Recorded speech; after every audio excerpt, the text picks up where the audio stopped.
दोस्तों आज की इस वीडियो में दुनिया के सबसे बड़े इन्वेस्टर मिस्टर वॉरेन बफेट के ऊपर मैरी बफे और डेविड क्लार्क द्वारा लिखी गई बुक में बताए गए वॉरेन बफेट की फिलोसफी से इंट्रोड्यूस कराऊंगा। वही फिलोसफी जिसको इस्तेमाल करके वॉरेन बफेट ने अपने गुरुओं से भी ज्यादा पैसा कमाया है। वॉरेन बफेट बताते हैं कि उनके दो गुरु थे।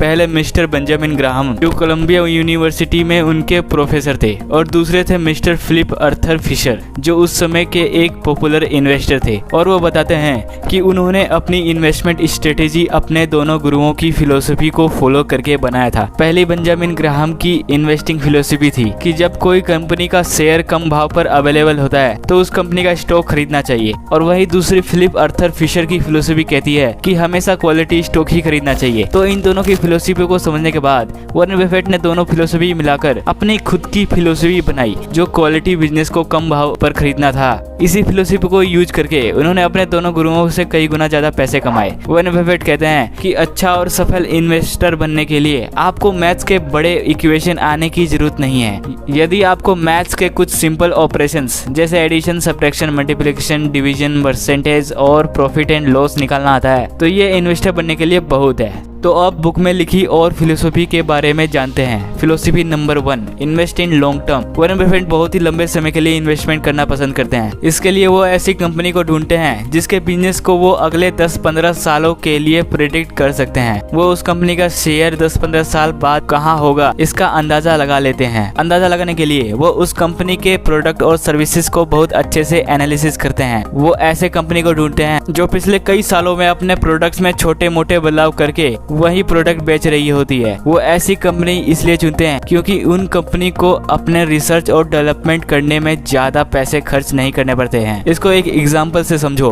मान लो कि कोई एक कंपनी है और उसका कोई एक पुराना प्रोडक्ट है। ये कंपनी इस प्रोडक्ट का बस कलर और टेस्ट चेंज करती है। इसके लिए कंपनी का जो पुराना वाला प्रोडक्ट है उसके अंदर एक नया प्रोडक्ट ऐड करना पड़ता है। यहाँ पर कॉमन ये रहता है कि नए प्रोडक्ट का साइज सेम पुराने वाले प्रोडक्ट की तरह होता है और इस प्रोडक्ट को बनाने के लिए सेम वही मशीन का यूज होता है जो पुराने प्रोडक्ट को बनाने के लिए यूज किया जाता है। तो यहाँ पर कंपनी को दो बेनिफिट्स हुआ। पहला, उसके पास एक नया प्रोडक्ट आ गया और दूसरा, उसे अपनी मशीनरी को भी चेंज नहीं करना पड़ा। इस तरह उस कंपनी के खर्चे कम हो जाते हैं और ऐसे बिजनेस कम पैसों में आगे बढ़ते हैं और उन्हें ग्रो होने के लिए ज्यादा पैसा भी नहीं लगता है। Philosophy number 2, decision making. किसी भी कंपनी में इन्वेस्टमेंट डिसीजन लेने से पहले उनकी अच्छे से जांच करनी चाहिए कि उनके बिजनेस की अंडरलाइन इकोनॉमिक्स अच्छी है या नहीं, उसे ईमानदार लोग चला रहे हैं या नहीं, और सबसे इम्पोर्टेंट बात यह है कि वो बिजनेस अंडर वैल्यू प्राइस पर है या नहीं। यह पता करने के लिए उस बिजनेस को समझना बहुत जरूरी है। किसी बिजनेस को समझना मतलब वो कंपनी कैसे चलती है, उसका बिजनेस और रेवेन्यू मॉडल क्या है, उस कंपनी के पास कौन सा कॉम्पिटिटिव एडवांटेजेस हैं, वो कौन सी चीजें हैं जिसका कंपनी को फायदा हो सकता है और उसका मैनेजमेंट कैसा है। इन जैसी सारी चीजों को समझना चाहिए।